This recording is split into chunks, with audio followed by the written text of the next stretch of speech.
جس کو تم سے محبت ہوگی وہ تم کو فضول و ناجائز کاموں سے روکے گا۔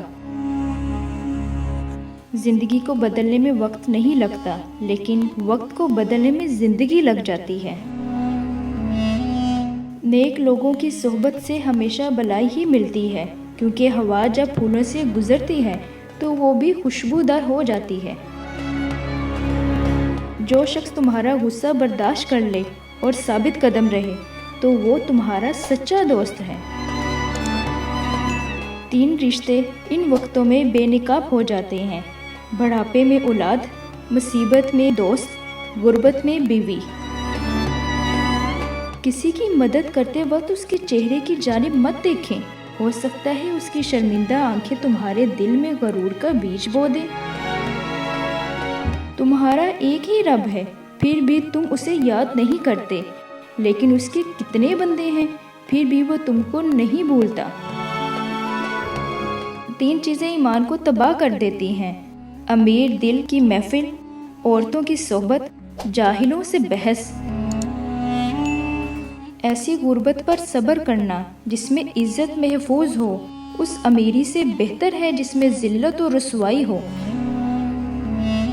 سب سے پہلی عبادت یہ ہے کہ انسان مصیبت میں صبر کر کے اللہ پاک سے مدد کا منتظر رہے۔ کامیابی حوصلوں سے ملتی ہے اور حوصلے دوستوں سے ملتے ہیں۔ دوست مقدروں سے ملتے ہیں اور مقدر انسان خود بناتا ہے۔ کسی کا عیب تلاش کرنے والے کی مثال اس مکھی جیسی ہے جو سارا خوبصورت جسم چھوڑ کر صرف زخم پر بیٹھتی ہے۔ کفر کے بعد سب سے بڑا گناہ کسی کی دل آزاری کرنا ہے۔ جب کوئی دوست تمہیں اپنا راز بتائے تو سمجھ لینا کہ وہ اپنی عزت تمہیں امانت دے رہا ہے، اس میں کبھی بھی خیانت مت کرنا۔ کسی کے خلوص اور پیار کو اس کی بے وقوفی مت سمجھو، ورنہ کسی دن تم خلوص اور پیار کی تلاش کرو گے اور لوگ تمہیں بے وقوف سمجھیں گے۔ زندگی کی اصل خوبصورتی یہ نہیں کہ آپ کتنے خوش ہیں، بلکہ زندگی کی اصل خوبصورتی تو یہ ہے کہ دوسرے آپ سے کتنے خوش ہیں۔